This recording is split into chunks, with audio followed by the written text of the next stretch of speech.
ಎಲ್ಲರಿಗೂ ಕಲಿನಲ್ಲಿ ಟಿವಿಗೆ ಸ್ವಾಗತ. ಎಲ್ಲರೂ ಚೆನ್ನಾಗಿದ್ದೀರ ಅಂತ ಭಾವಿಸುತ್ತಾ ಇವತ್ತಿನ ವಿಷಯದ ಕಡೆ ನೋಡೋಣ ಸ್ನೇಹಿತರೆ. ಹೌದು, ಏನಪ್ಪ ಇವತ್ತಿನ ವಿಷಯ ಅದನ್ನು ನಾನು ನಿಮಗೆ ಹೇಳ್ತೀನಿ. ಅದಕ್ಕಿಂತ ಮುಂಚೆ ನೋಡಿ, ಯಾರೆಲ್ಲ ನನ್ನ ಚಾನಲ್ಗೆ ಸಬ್ಸ್ಕ್ರೈಬ್ ಮಾಡಿಲ್ವೋ ಈ ಕೂಡಲೇ ಹೋಗಿ ಸಬ್ಸ್ಕ್ರೈಬ್ ಮಾಡಿ. ಹಾಗೆ ಬೆಲ್ ಐಕನ್ ಒತ್ತೋದನ್ನ ಮರಿಬೇಡಿ ಸ್ನೇಹಿತರೆ. ನೀವು ಬೆಲ್ ಐಕನ್ ಒತ್ತಿದ್ರೇ ನಾನು ಹಾಕುವ ಎಲ್ಲ ವೀಡಿಯೋಸ್ಗೆ ತಕ್ಷಣವೇ ನಿಮಗೆ ನೋಟಿಫಿಕೇಷನ್ ಬರುತ್ತೆ. ಆ ಕೂಡಲೇ ಹೋಗಿ ನೀವು ನನ್ನ ವೀಡಿಯೋಸ್ನ ನೋಡ್ಬೋದು ಸ್ನೇಹಿತರೆ. ಯಾಕೆ ಅಂತ ಹೇಳಿದ್ರೆ, ನಾವು ಸುಮ್ಮನೆ ವೀಡಿಯೋಸ್ನ ಮಾಡ್ತಾ ಇರ್ತೀವಿ, ಬಟ್ ನೀವು ನೋಡ್ತೀರಾ, ಸಬ್ಸ್ಕ್ರೈಬ್ ಮಾಡಲ್ಲ. ಆವಾಗ ನಮಗೆ ಬೇಕಾಗಿರೋ ಅಪ್ಡೇಟ್ಸ್ ನಾವು ಹಾಕಿದ್ರೂ ಸಹ ನಿಮಗೆ ಗೊತ್ತಾಗಲ್ಲ ಸ್ನೇಹಿತರೆ. ಸೊ ಹಾಗಾಗಿ ಹೇಳ್ತಾ ಇದ್ದೀನಿ, ದಯವಿಟ್ಟು ನಾನು ಹಾಕುವ ಕಂಟೆಂಟ್ ನಿಮಗೆ ಇಷ್ಟವಾಗಿದ್ದಲ್ಲಿ ಹೋಗಿ ಸಬ್ಸ್ಕ್ರೈಬ್ ಮಾಡಿ ಗೆಳೆಯರೆ. ನಿಮ್ಮ ಆಶೀರ್ವಾದ ಪ್ರೋತ್ಸಾಹ ಇದ್ರೇ ನಾವು ಬೆಳೆಯೋಕ್ಕೆ ಸಾಧ್ಯ, ಇನ್ನೂ ಹೆಚ್ಚೆಚ್ಚಿನ ವೀಡಿಯೋಸ್ನ ನಿಮಗೆ ಕೊಡೋಕ್ಕೆ ಸಾಧ್ಯ ಗೆಳೆಯರೆ. ಇವಾಗ ಬನ್ನಿ, ಇವತ್ತಿನ ವಿಷಯ ಏನು ಅಂತ ಹೇಳ್ಬಿಟ್ಟು ನೋಡೋಣ. ಅದಕ್ಕಿಂತ ಮುಂಚೆ ನೋಡಿ, ನಿಮಗೆ ಹೌದಪ್ಪ, ನೀವು ಹೊಸದಾಗಿ ಯೂಟ್ಯೂಬ್ ಸ್ಟಾರ್ಟ್ ಮಾಡಿರ್ತೀರ, ಅಂಥವ್ರಿಗೆ ಸಹ ಸಬ್ಸ್ಕ್ರೈಬರ್ಸ್ ಬಗ್ಗೆ ತುಂಬಾ ಯೋಚನೆ ಇರುತ್ತೆ ಅಲ್ವಾ ಗೆಳೆಯರೆ. ಯಾಕೆ ಅಂತ ಹೇಳಿದ್ರೆ, ನನಗೂ ಇವಾಗ ಅನುಭವ ಆಗ್ತಾಯಿದೆ. ಈಗ ನಿಮ್ಮ ಫ್ರೆಂಡ್ಸ್ ಆಗಲಿ, ನಿಮ್ಮ ಬಂಧುಗಳಾಗಲಿ, ಎಲ್ಲರ ಹತ್ರನೂ ಹೋಗ್ಬಿಟ್ಟು ಸಬ್ಸ್ಕ್ರೈಬ್ ಮಾಡಿ ಅಂತ ಹೇಳ್ತೀರಾ. ಅವರು ನಿಮ್ಮ ಮುಂದೆ ಸಬ್ಸ್ಕ್ರೈಬ್ ಮಾಡ್ತಾರೆ ನಿಜ, ಆದರೆ ನಿಮಗೆ ಹೇಗೆ ಗೊತ್ತಾಗುತ್ತೆ ಅವ್ರು ಸಬ್ಸ್ಕ್ರೈಬ್ ಮಾಡಿದಾರಾ ಇಲ್ವಾ ಅಂತ ಹೇಳ್ಬಿಟ್ಟು ಅಲ್ವಾ? ಅದನ್ನು ಇವಾಗ ನೀವೇ ಹೇಗೆ ಚೆಕ್ ಮಾಡ್ಕೊಳೋದು?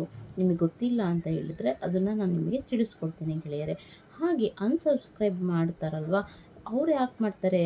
ಒಂದು ವೇಳೆ ನಿಮಗೆ ಚಾನಲ್ಗೆ ಇಷ್ಟ ಇಲ್ದಲೇ ಸಬ್ಸ್ಕ್ರೈಬ್ ಆಗಿರ್ತಾರೆ ನಿಮ್ಮ ಮುಂದೆ, ಆಮೇಲೆ ಅವ್ರಿಗೆ ಗೊತ್ತಿದ್ದೋ ಗೊತ್ತಿಲ್ಲದೇನೋ ಅನ್ಸಬ್ಸ್ಕ್ರೈಬ್ ಆಗಿರ್ತಾರೆ. ಸೊ ಅದನ್ನು ಹುಡುಕಿರ್ತೀರ, ನಿಮಗೆ ಹೆಂಗೆ ಗೊತ್ತಾಗುತ್ತೆ? ಆಟೋಮೆಟಿಕ್ಕಾಗಿ ನಿಮ್ಮ ಸಬ್ಸ್ಕ್ರೈಬರ್ ಲೀಸ್ಟಲ್ಲಿ ಆಟೋಮೆಟಿಕ್ಕಾಗಿ 1-2 ಮೈನಸ್ ಆಗಿಬಿಡುತ್ತೆ ಗೆಳೆಯರೆ ಅಲ್ವಾ? ಒಂದೊಂದು ಸಲ ಯೂಟ್ಯೂಬಿಂದನೂ ಒಂದು ಮೈನಸ್ ಮಾಡಿರ್ತಾರೆ. ಅದು ಯಾಕೆ ಅಂತಲೂ ನಾನು ನಿಮಗೆ ಕೊನೆಯಲ್ಲಿ ತಿಳಿಸ್ಕೊಡ್ತೀನಿ ಗೆಳೆಯರೆ. ನಿಮಗೆ ಇದೆಲ್ಲ ಗೊತ್ತಾಗಬೇಕು ಅಂತ ಹೇಳಿದ್ರೆ ನನ್ನ ವೀಡಿಯೋಸ್ನ ಕೊನೆ ತನಕ ನೋಡಿ, ಆಗ ನಿಮಗೆಲ್ಲ ಡೌಟ್ಸಿಗೂ ನಿಮಗೆ ಉತ್ತರ ಸಿಗುತ್ತೆ.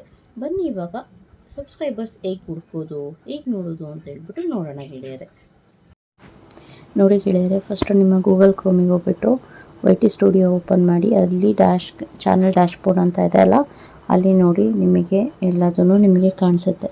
ಅಲ್ಲಿ ಪಬ್ಲಿಷ್ಡ್ ವೀಡಿಯೋಸು ನೀವು ಯಾವುದಾದ್ರು ಹಾಕಿದ್ದೀರಾ ಅದು, ಆಮೇಲೆ ಲೇಟೆಸ್ಟ್ ಪೋಸ್ಟು ಏನೇನು ಮಾಡಿದ್ದೀರಾ ಅದು, ಆಮೇಲೆ ಕಮ್ಯುನಿಟಿ ಲಿಸ್ಟು, ಆಮೇಲೆ ನೋಡಿ ಇಲ್ಲಿ ರೀಸೆಂಟ್ ಸಬ್ಸ್ಕ್ರೈಬರ್ಸ್ ಅಂತ ಇದೆ ಅಲ್ವಾ. ಸೊ ನೋಡಿ, ಚಾನಲ್ ಎಷ್ಟು ಜನ ನಿಮ್ಮದು ಆಗಿದ್ದಾರೆ ಸಬ್ಸ್ಕ್ರೈಬರ್ಸ್ ಅಂತ ಅದರಲ್ಲೆಲ್ಲ ಇದೆ. ಸೊ ಅದ್ರ ಕೆಳಗಡೆ ನೋಡಿ ರೀಸೆಂಟ್ ಸಬ್ಸ್ಕ್ರೈಬರ್ಸ್ ಅಂತ ಇದೆಯಲ್ಲ, ಅದ್ರ ಕೆಳಗೆ ಸಿ ಆಲ್ ಅಂತ ಇರುತ್ತಲ್ಲ, ಅದನ್ನು ಪ್ರೆಸ್ ಮಾಡಿ ಗೆಳೆಯರೆ. ಅದನ್ನು ಪ್ರೆಸ್ ಮಾಡಿದ್ರಲ್ಲಿ ನಿಮಗೆ ಈ ಥರ ಒಂದು ಸ್ಕ್ರೀನ್ ಓಪನ್ ಆಗುತ್ತೆ.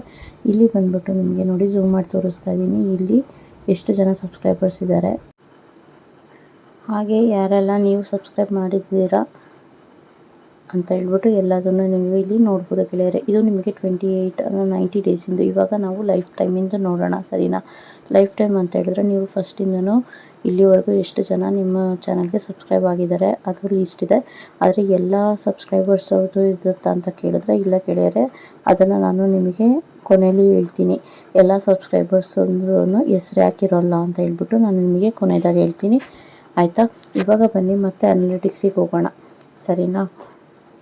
ಈಗ ನೋಡಿ, ಮತ್ತೆ ಇಲ್ಲಿ ಡೇಟು, ಯಾವ ಡೇಟಲ್ಲಿ ಸಬ್ಸ್ಕ್ರೈಬ್ ಆಗಿದ್ದಾರೆ ಮತ್ತು ಎಷ್ಟು ಜನ ಇದ್ದಾರೆ ಸಬ್ಸ್ಕ್ರೈಬರ್ಸಿಗೆ, ಅವ್ರಿಗೆ ಎಷ್ಟು ಜನ ಸಬ್ಸ್ಕ್ರೈಬರ್ಸ್ ಇದ್ದಾರೆ ಅದನ್ನು ನಾವು ನೋಡ್ಬೋದು. ಇವಾಗ ಅನಾಲಿಟಿಕ್ಸಿಗೆ ಹೋಗೋಣ ಗೆಳೆಯರೆ. ಇವಾಗ ನೋಡಿ, ಮತ್ತೆ ಹೋಮ್ ಪೇಜಿಗೆ ಬರಬೇಕು. ಹೋಮ್ ಪೇಜಿಗೆ ಬಂದುಬಿಟ್ಟು ಇಲ್ಲಿ 4ನೇ ಆಪ್ಷನ್ನು ಗೆಳೆಯರೆ, 4ನೇ ಆಪ್ಷನಿಗೆ ಬಂದುಬಿಟ್ಟು ಚಾನಲ್ ಅನಾಲಿಟಿಕ್ಸ್ ಅಂತ ಇರುತ್ತೆ, ಅದನ್ನು ಪ್ರೆಸ್ ಮಾಡಿ. ಪ್ರೆಸ್ ಮಾಡಿದಾಗ ಅವಾಗ ನಿಮಗೆ ಈ ಥರ ಒಂದು ಸ್ಕ್ರೀನ್ ಓಪನ್ ಆಗುತ್ತೆ. ಇದು ನೋಡಿ, ಇಲ್ಲಿ ಬಂದುಬಿಟ್ಟು ನಿಮಗೆ C3 ಅಂತ ಹೇಳಿದ್ದಲ್ವ, ಅದನ್ನು ಪ್ರೆಸ್ ಮಾಡಿ. C3 ಅಂತ ಪ್ರೆಸ್ ಮಾಡಾದ್ಮೇಲೆ ನಿಮಗೆ ಇದನ್ನು ಇನ್ನು ಗ್ರಾಫ್ ಮುಖಾಂತರ ತೋರಿಸುತ್ತೆ. ಇದು ನೋಡಿ ನಿಮಗೆ 28 ಡೇಸಿಗೆ ಇರೋದು ಗೆಳೆಯರೆ, ಆಯಿತಾ? ಈ ಡೇಟಾ ಬಂದುಬಿಟ್ಟು ನಿಮಗೆ 28 ಡೇಸಿಗೆ ತೋರಿಸ್ತಾ ಇದೆ. ಇವಾಗ ನೋಡಿ, ಸಬ್ಸ್ಕ್ರೈಬರ್ಸ್ ಯಾರ್ದು ಅಂತ ಹೇಳ್ಬಿಟ್ಟು ಅಲ್ಲಿ ಸಬ್ಸ್ಕ್ರೈಬರ್ಸ್ ಇದೆಯಲ್ಲ, ಅದನ್ನು ಕ್ಲಿಕ್ ಮಾಡಿದ್ರೆ ಇದು ನೋಡಿ ಗ್ರಾಫಲ್ಲಿ ಯಾವ ಡೇಟಲ್ಲಿ ಎಷ್ಟು ಜನ ಸಬ್ಸ್ಕ್ರೈಬರ್ಸ್ ಆಗಿದ್ದಾರೆ, ಎಷ್ಟು ವ್ಯೂಸ್ ಆಗಿದ್ದಾರೆ ಎಲ್ಲದು ನಿಮಗೆ ಇದರಲ್ಲಿ ಕಾಣಿಸುತ್ತೆ ಗೆಳೆಯರೆ. ನೀವು ಯಾವ ಇದ್ರ ಮೇಲೆ ಕ್ಲಿಕ್ ಮಾಡ್ತೀರೋ ಅದು ಎಷ್ಟು, ಯಾವ ದಿನ ಮತ್ತು ಎಷ್ಟು ವ್ಯೂಸ್ ಆಗಿದೆ, ಎಷ್ಟು ಸಬ್ಸ್ಕ್ರೈಬರ್ಸ್ ಆಗಿದ್ದಾರೆ ಅಂತ ಹೇಳ್ಬಿಟ್ಟು ನಿಮಗೆ ಕ್ಲಿಯರಾಗಿ ಗೊತ್ತಾಗುತ್ತೆ, ಆಯಿತು? ಹಾಗೆ ನೋಡಿ, ಇದು ಬಂದ್ಬಿಟ್ಟು ನಿಮಗೆ ಬರೀ ಇವಾಗ ಲೈಫ್ ಟೈಮ್ ಕೊಡೋಣ. ಲೈಫ್ ಟೈಮ್ ಕೊಟ್ಟಾಗ ನೋಡಿ, ಅಂದರೆ ನೀವು ಲೈಫ್ ಟೈಮ್ ನಾವು ಕೊಟ್ಟಿದ್ದೀನಕ್ಕೆ ಅಂತ ಹೇಳಿದ್ರೆ ಫಸ್ಟಿಂದನೂ ನೀವು ಇಲ್ಲಿವರೆಗೂ ಎಷ್ಟು ಜನ ಸಬ್ಸ್ಕ್ರೈಬರ್ಸ್ ಯಾವ ಥರ ಇದೆ ಗ್ರಾಫು ಅಂತ ಹೇಳಿದ್ರೆ ನೋಡಿ, ಮಧ್ಯದಲ್ಲಿ ಒಂದೇ ಒಂದು ಮಾತ್ರ ಜಾಸ್ತಿ ಆಗಿತ್ತು ನಂದು. ಸೊ ಹಾಗಾಗಿ ಅದೊಂದು ಇದರಲ್ಲಿ ಜಾಸ್ತಿ ತೋರಿಸ್ತಾ ಇದೆ. ಅದು ಬಿಟ್ಟರೆ ಒಂದೇ ಲೆವೆಲಿಗೆ ಹೋಗಿದೆ ಸಬ್ಸ್ಕ್ರೈಬರ್ಸು ಗೆಳೆಯರೆ. ಸರಿನಾ, ಅದನ್ನೇ ಇಲ್ಲಿ ಗ್ರಾಫಲ್ಲಿ ತೋರಿಸ್ತಾ ಇರೋದು. ನಾನು ಫಸ್ಟ್ ಸ್ಟಾರ್ಟಿಂಗ್ ಮಾಡಿದಾಗಿಂದನೂ ಇಲ್ಲಿ ತನಕ ಎಷ್ಟು ಜನ ಸಬ್ಸ್ಕ್ರೈಬರ್ಸ್ ಆಗಿದ್ದಾರೆ ಅದನ್ನು ತೋರಿಸ್ತಾ ಇದ್ದಾರೆ ಗೆಳೆಯರೆ. ಅರ್ಥ ಆಯ್ತು ನೋಡಿದ್ರಲ್ಲ ಗೆಳೆಯರೆ, ಇವಾಗ ನಿಮಗೆ ಗೊತ್ತಾಗಿರುತ್ತೆ ಸಬ್ಸ್ಕ್ರೈಬರ್ಸ್ನ ಹೇಗೆ ನೋಡ್ಬೋದು ಅಂತ ಹೇಳ್ಬಿಟ್ಟು ಅಲ್ವಾ. ಹಾಗೆಯೇ ಎಲ್ಲ ಸಬ್ಸ್ಕ್ರೈಬರ್ಸು ನೋಡೋಕ್ಕಾಗಲ್ಲ ಅನ್ನೋದು ನಿಮಗೆ ಗೊತ್ತಾಗಿದೆ. ಯಾಕೆ ಏನು ಗೊತ್ತಾ ಕಾರಣ? ಯಾಕೆ ಅಂತ ಹೇಳಿದ್ರೆ ನೋಡಿ, ಅವರು ಸೆಟ್ಟಿಂಗ್ಸಲ್ಲೇ ನಾವು ಯಾವುದೇ ಥರ ಯಾರಿಗೆ ಸಬ್ಸ್ಕ್ರೈಬ್ ಮಾಡಿದ್ರೂ ಸಹ ಐಡಲ್ ಇರಬೇಕು ಅನ್ನೋ ಆಪ್ಷನ್ಗೆ, ಅವ್ರು ಐಡ್ ಅನ್ನೋ ಆಪ್ಷನ್ಗೆ ಕ್ಲಿಕ್ ಮಾಡಿರ್ತಾರೆ.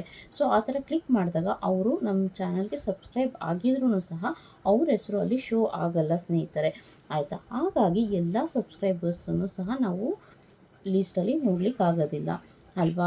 ಸೊ ಹಾಗೆ ಅನ್ಸಬ್ಸ್ಕ್ರೈಬರ್ಸ್ನು ಸಹ ನೋಡಲಿಕ್ಕಾಗಲ್ಲ. ಯಾಕೆ ಅಂತ ಹೇಳಿದ್ರೆ ಇದನ್ನು ಯಾವ ಸೆಟ್ಟಿಂಗ್ಸೂ ಸಹ ಇಲ್ಲ. ಯಾಕೆ ಅಂತ ಹೇಳಿದ್ರೆ ಯೂಟ್ಯೂಬ್ ಕಡೆಯಿಂದನೇ ಅದನ್ನು ಪರ್ಮಿಷನ್ ಕೊಟ್ಟಿಲ್ಲ ಗೆಳೆಯರೆ. ಹೌದು, ಇದನ್ನು ಒಂದನ್ನು ಐಡಲ್ ಇಟ್ಟಿರ್ತಾರೆ ಯೂಟ್ಯೂಬ್ ಕಡೆಯಿಂದ. ಯಾಕೆ ಅಂತ ಹೇಳಿದ್ರೆ ಇವಾಗ ಮುಂದೆ ಯಾವುದೇ ಥರ ಈಗ ಇಷ್ಟ ಇಲ್ದಲೇ ಅವ್ರು ಅನ್ಸಬ್ಸ್ಕ್ರೈಬ್ ಆಗಿರ್ಬೋದು, ಏನೋ ಕಾರಣ ಆಗಿರ್ಬೋದು.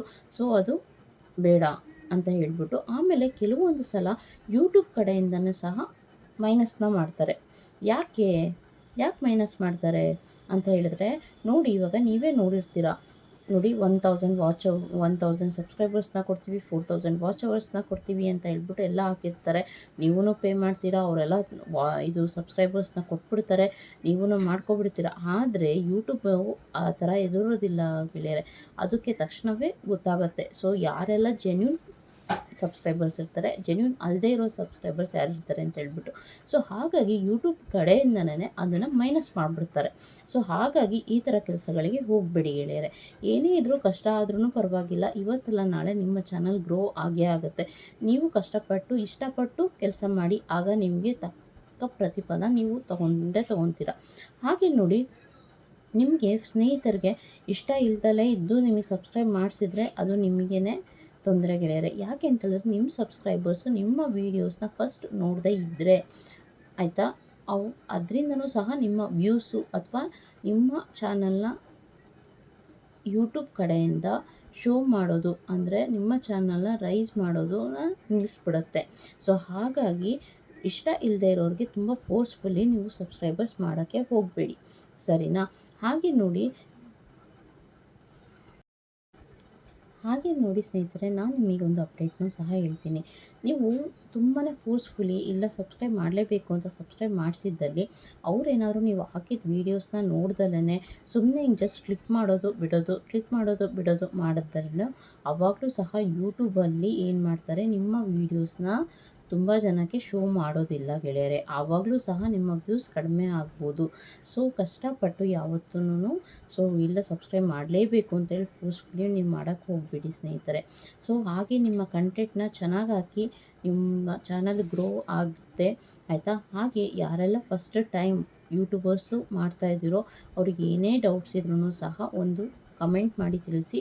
ನನಗೆ ಸಾಧ್ಯವಾದಷ್ಟು ನಿಮಗೆ ತಿಳಿಸ್ಕೊಡ್ಲಿಕ್ಕೆ ಟ್ರೈ ಮಾಡ್ತೀನಿ ಗೆಳೆಯರೆ, ಓಕೆನಾ.